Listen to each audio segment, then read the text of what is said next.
The American Rescue Plan provided eviction relief, funding for states and cities to allocate to landlords and renters, help them keep a roof over their heads. 5 million households.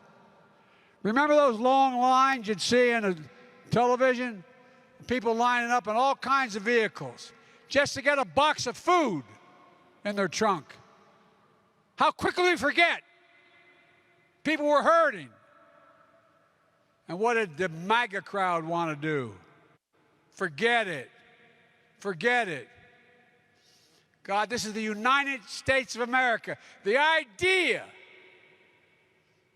that people would have to wait in line an hour, hour and a half to get a box of food in their trunk. It's just unbelievable. Right now, the majority of our Republican friends just see things differently.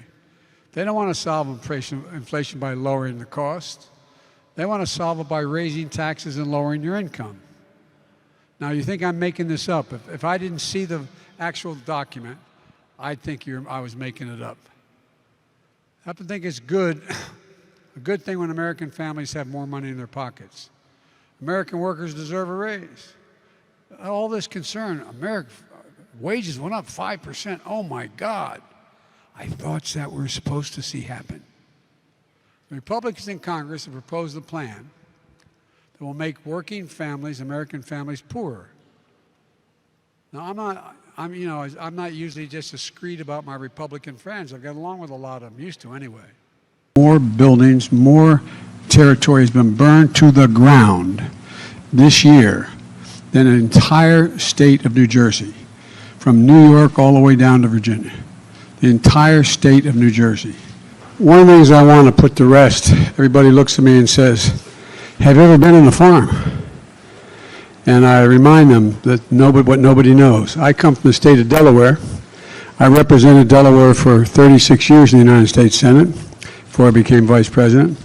Single largest industry in Delaware and the Delmarva, Delaware, Maryland, Virginia Peninsula, that peninsula that goes down, is agriculture. It's a $4 billion industry. $4 billion, that whole peninsula. And we have more chickens than there are Americans. Is Delaware in the house? Anybody from Delaware?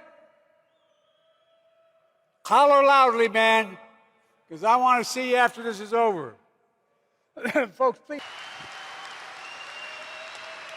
Combined income. We inherited an economy on the brink of a Great Depression. Millions of people losing their jobs, losing their homes, but even more importantly, losing hope. But look at the economy today.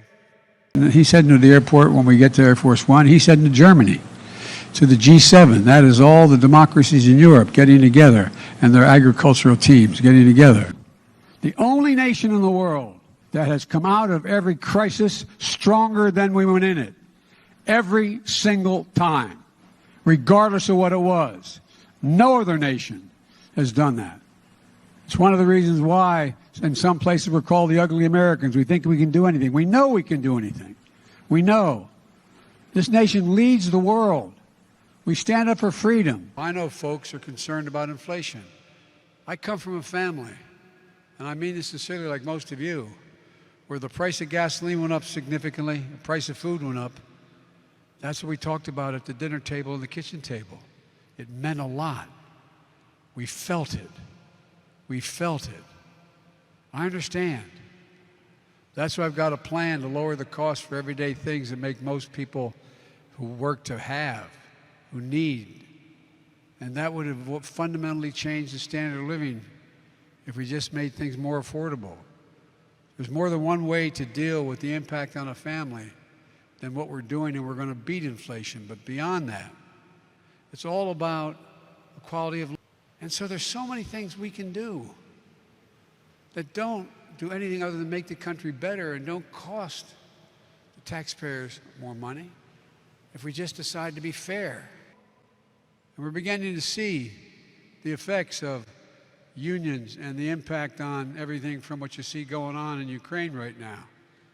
Our stuff isn't falling apart. Theirs is. Theirs is. No, I'm serious.